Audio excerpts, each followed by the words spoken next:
Donc pour les exercices spécifiques, dans un premier temps, nous allons voir comment trouver une longueur. On peut trouver n'importe quelle longueur d'un triangle rectangle, mais pour ceci, il nous faut un angle d'étude, que l'on avait appelé θ tout à l'heure, plus une longueur. Nous allons faire un exemple. Reprenons le triangle rectangle DEF, rectangle en E, que nous avons précédemment étudié.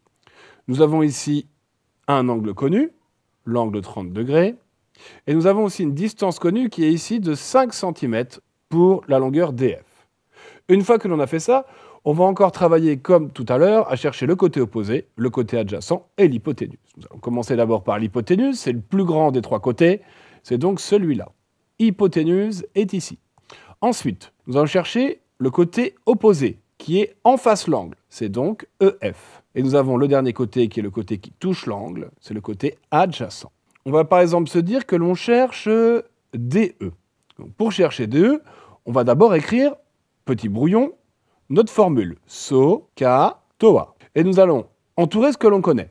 On connaît l'hypoténuse. Je cherche l'adjacent. Nous recherchons l'adjacent, nous connaissons l'hypoténuse. Il va donc falloir utiliser le cosinus.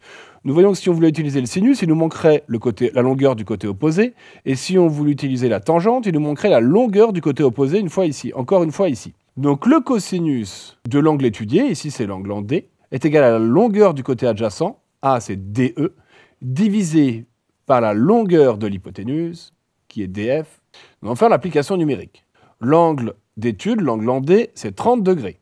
DE, c'est ce que l'on cherche, que l'on divise par DF, que l'on connaît. DF, c'est la longueur de l'hypoténuse, c'est 5 cm.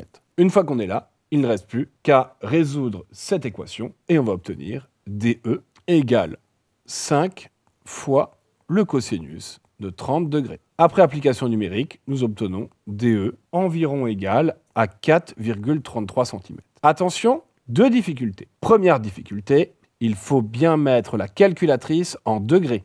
Si vous ne trouvez pas 4,33 cm après application numérique, c'est sûrement que votre calculatrice est en radians. Donc là, il va falloir se référer au manuel de votre calculatrice pour la mettre en degrés. Ensuite, ici, certaines personnes peuvent avoir des difficultés sur la résolution d'équations. Nous allons faire un petit point méthode.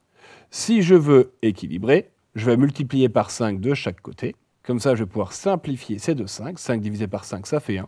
Et on va obtenir que cosinus 30 fois 5 égale DE. C'est bien ce que l'on avait trouvé ici. Deuxième méthode, on reprend la même chose et on peut utiliser le produit en croix. On fait cosinus 30 divisé par 1 et là, on voit un produit en croix. DE égale 5 fois cosinus 30 divisé par 1.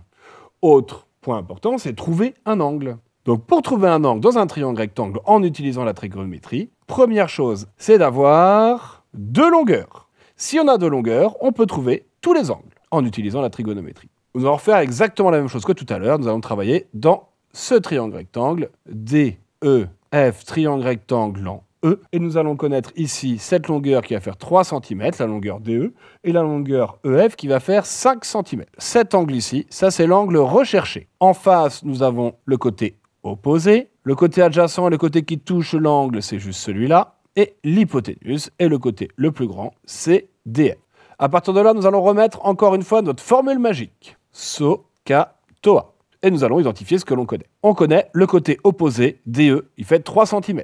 Le côté adjacent, on le connaît aussi. On voit que c'est la tangente qu'il va falloir utiliser. On va donc pouvoir écrire tangente de l'angle recherché, donc l'angle en F, est égal, côté opposé, c'est DE, divisé par le côté adjacent, c'est EF. On remplace par les valeurs connues. Tangente de l'angle en F, tangente recherchée, de l'angle recherché, est égal à DE. DE, c'est 3, divisé par 5. Une fois que l'on est là, il va falloir utiliser la fonction réciproque de la fonction tangente. C'est la fonction arc-tangente.